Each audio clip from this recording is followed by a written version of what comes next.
Limited series, not the limited series. Is it the limited series, Ed? Oh my gosh, I'm so excited. The limited series in November of 2014. Wow. And who is this? Huh? Pull your pants down. Just when you thought it couldn't get any worse. Just I haven't used that joke in 100 years. Oh my God. My brother used to say that. And look where he is, in Kansas. That's where you're going to end up with that kind of nonsense.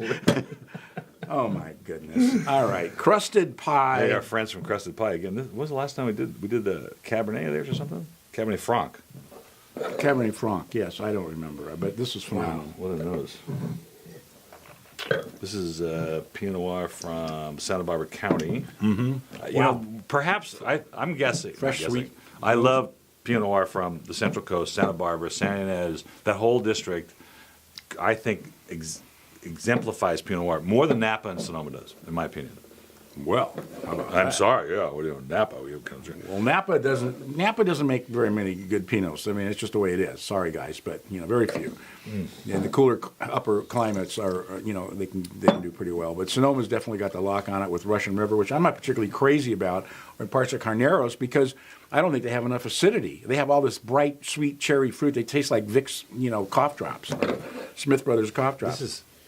This is funny. I get a little mint in here. Actually. Yeah, actually, there is a little mintiness in really good Pinot.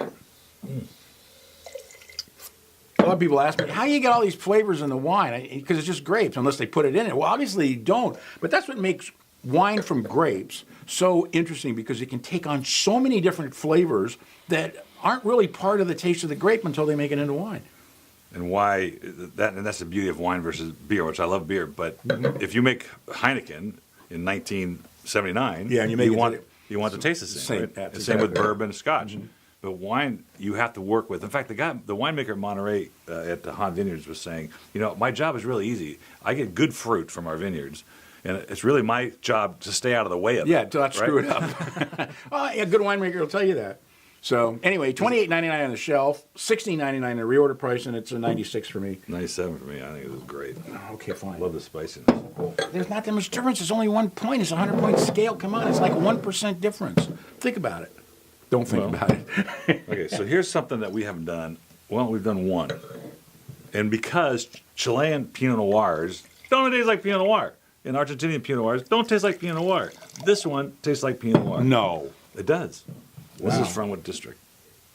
Leda. That's why. 'Cause the Maule ones don't have that Pinot Noir character. This is Valdivieso, and it's so elegant. I was it almost surprised by comes its off elegance. like Santa Rita Hills. It almost, but the elegance of it threw me for a loop a little bit. It's not as much Pinot Noir as we still like to see, but it's such a wonderfully soft wine. Well, it's not California, but you don't know where it came from. To tell you the truth, I would guess, because it has some similarities to Central Otago in New Zealand. That's right. That's exactly right. Because they're feminine.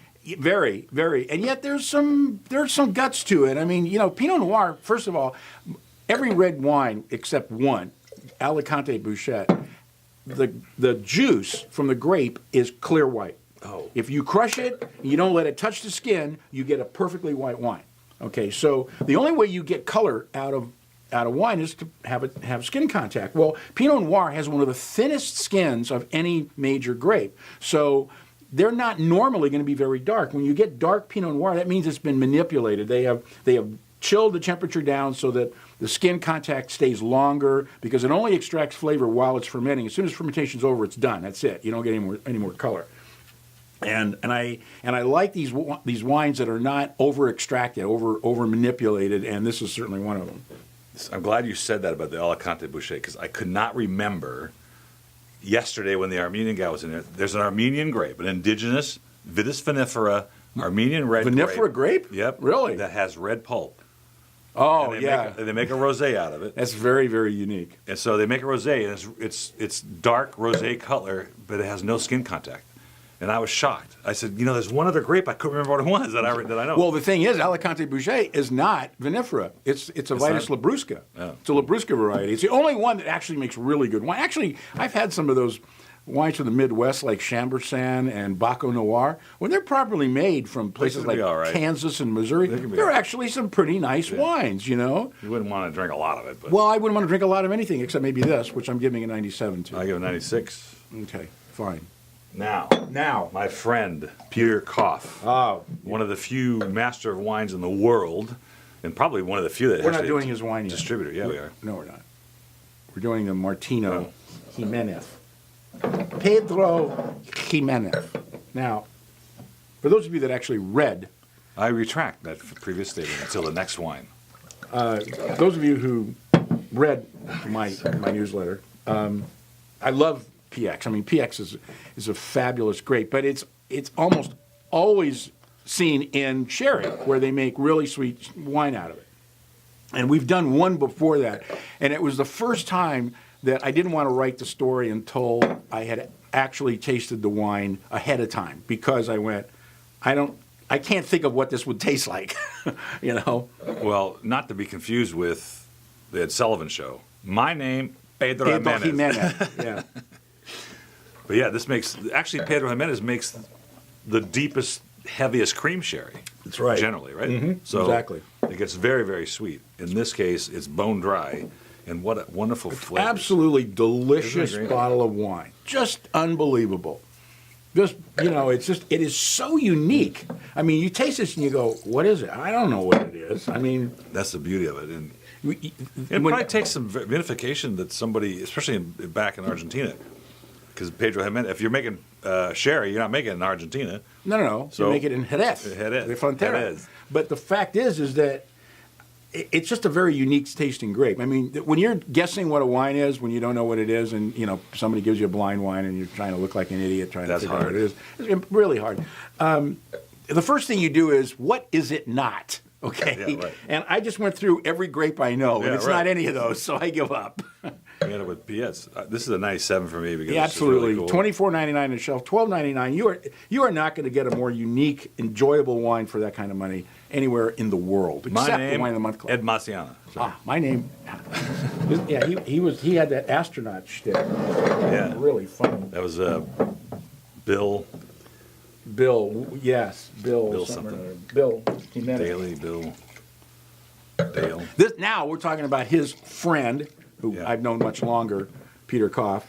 I was the first guy he called on when he first brought in wines from South Africa, because Peter and I used to teach concurrently, not together, but concurrently at UCLA at the extension program, the wine program. Yeah, Peter's a great guy. He's a master of wine, MW.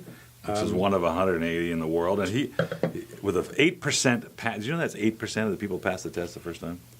No, I didn't. 8%. I didn't know that. Not even Ed Maciana. Right, and I don't care. No, you know, it's a wonderful distinction, particularly at that level.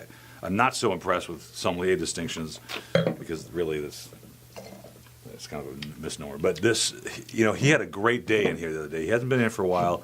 He brought probably half a dozen wines. All of them were excellent. I bought 2 or 3 of them. Well, sure. Villiera has always been like a killer bottle of wine. I mean, it's just, you know, they really are one of the best wineries in the world. I mean, everything I've tasted from them, red or white, and their prices are very, very reasonable. I mean, you know what's cool about these wines is that they taste nothing like their counterparts in France and Vouvray or in those places. Well, no, not at all. Not even close. They don't have any of that fruitiness. It's a drier wine. Yeah. With wonderful character and minerality. But it does have great minerality. You know, I mean, you can smell the minerals in there, and it's really kind of interesting. $23.99 on the shelf, $11.99 on the reorder price, and there's another $95. These have been unbelievable wines, actually. It's really something. Yeah. It was really good to see him again because he works really hard, and a lot of MWs. I think what's his name was the only functional winemaker, and he passed away. David Lake in Columbia. Sweetheart of a guy, too. One of the nicest guys I ever met in the wine business, David Lake. I was really very saddened by his passing because he wasn't that old. My God, he was. He was in his 60s, and that's creeping up on me. Matter of fact, see ya. Wait a minute. Oh well, that's our show for today, boys and girls. Cheers. A limited series, 2014. You know, in September. Shoot, you know, soon it's going to be December. And then it's going to be. We start all over again. And that's going to be my birthday. How about that? We'll have to have a big show. Where are we sending you? Your birthday? Probably they'll meet a train museum.